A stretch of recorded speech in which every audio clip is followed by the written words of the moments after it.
So when you break down the fear, if you want to stop bringing in fear experienced realities, you have to start looking at, well, what kind of choices are you making? Because if that's associated with a so below frequency, it's all vibration at the end of the day. If you keep experiencing things like that, then the only thing that is causing it is you, because I'm not sure how big you are into quantum physics or just the creator, how your followers take it. I've practiced the sacred secretion.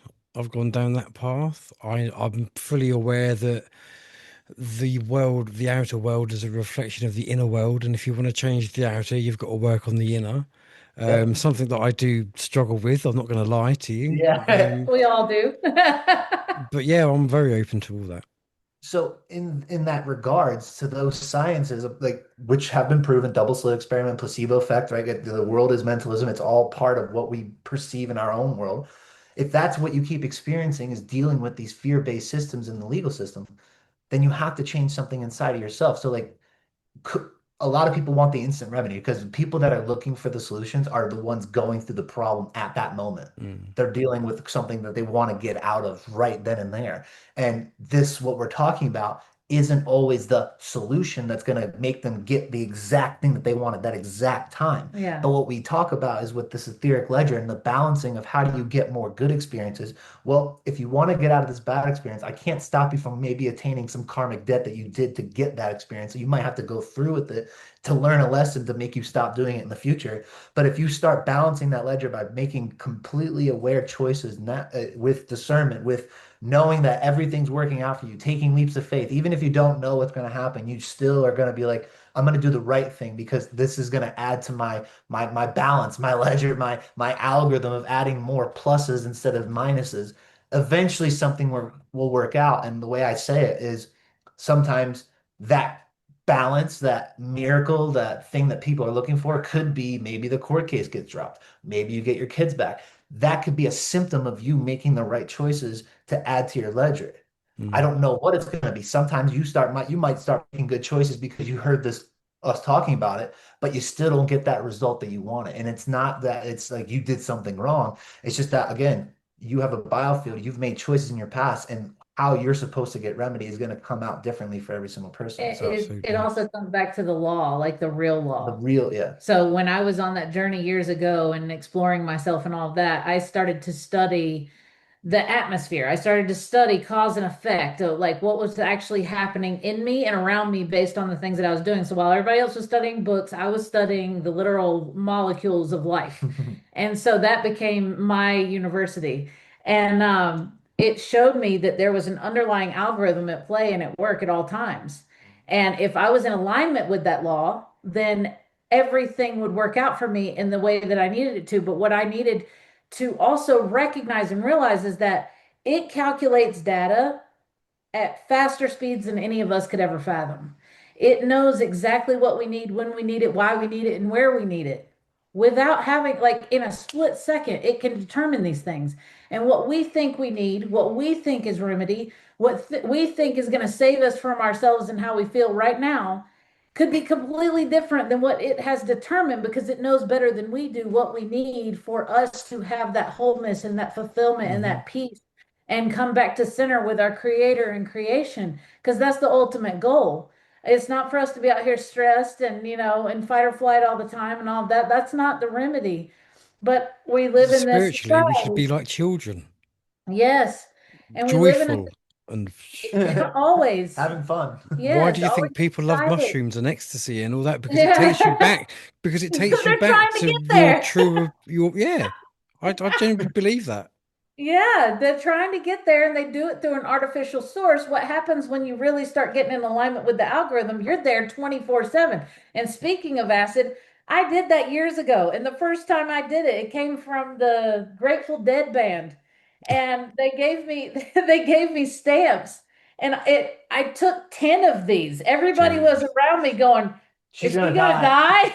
And I'm sitting here like if this is what you guys are experiencing like this, well, I do this every day, all day long. This is my norm. I've never done acid. I think I did some weak acid tabs once, and all I kept doing is laughing. Oh, this is me as a security guard at night. I was just laughing my ass off, giving the wrong keys out to the lorry drivers, laughing about it. My security guard on the other end, who wasn't doing it but had done them before, was Yeah. just laughing at me at what was going on. Yeah. Uh, but I do think every politician should be made to do DMT before they Yeah. become a politician. I think the world would be a Yeah. much better place. Yeah. Hey, if it's used for medicinal reasons of like for me when I did it the first time, we don't do it anymore. We're completely done. But I was when I was like waking up to When I first met everything. him and was telling him all this stuff. Yeah, she was telling me the breakdown of molecular law before we were calling it molecular law. It was like the universe and God, and we were just I was trying to piece it all together. And that chemical kind of just brought it like everything that was all scattered, it went whoop, and I was like, oh, I get Just it now. clicked into Yeah, It he made place. looked at me and said, everything you've been I was saying like, now makes sense. I was like, everything you said, I feel it. I can literally not just like understand it, like I feel it as like it resonates as truth. So it helped me come to an understanding or an overstanding of just how reality works to be able to Mm. even say the things that we say now and like talk Yeah. about. I don't recommend people go out of their way just doing it just because it's Saturday and they're just bored. No, Like not do it's kind of like anything. ayahuasca, like why people go to South Africa Because, or South Yeah, America. if you like pooing yourself and throwing up, Yeah, yeah, fill your boots. see, there you go. Literally, fill the your boots. thing. People tell me all the time, you had to have tripped on a lot of acid to get here. And the reality of my story is I didn't do none of that until after I got here. I had It was your pressure valve. no idea. Yeah. Yeah. So it's possible to get there without anything, like it's each But person, but it comes back to discernment. That's with yeah. everything. And like you were saying with the documents and the templates, we put templates out too, but I'd say it in red letters in these things.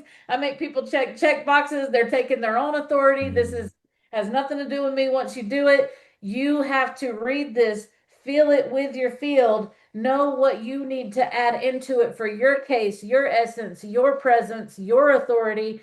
Not just take what I wrote that worked for me because that was for me. Now, Mm. I did do cases before I got to where we are now with Era Arc, where I was like, I did my first case and it had to do with tax liabilities of 6 figures that were going to be placed on my mom for someone stealing her identity, and they stole his too, and they were buying trucks and getting insurance and tags getting sent to our house for vehicles that we had never seen before. And I went up against the FTC, the IRS, everybody in this first case I'd ever done. I didn't know what I was doing.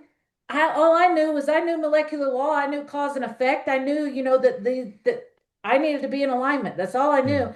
And I knew that there was an underlying truth to everything. And that underlying truth was trying to bring us back home and refine us. And none of us could run away from that mirror. And that was what expressed into this document. But I didn't know what a notice was, had never wrote one. I didn't know what a trust was, had never wrote one. Found out later that my first notice was written like a trust. I didn't even know it. Coming from somebody who actually writes trust for And this, so, she wrote a trust. yeah, no clue, Blimey. right? But I watched the silence. I watched the silence happen.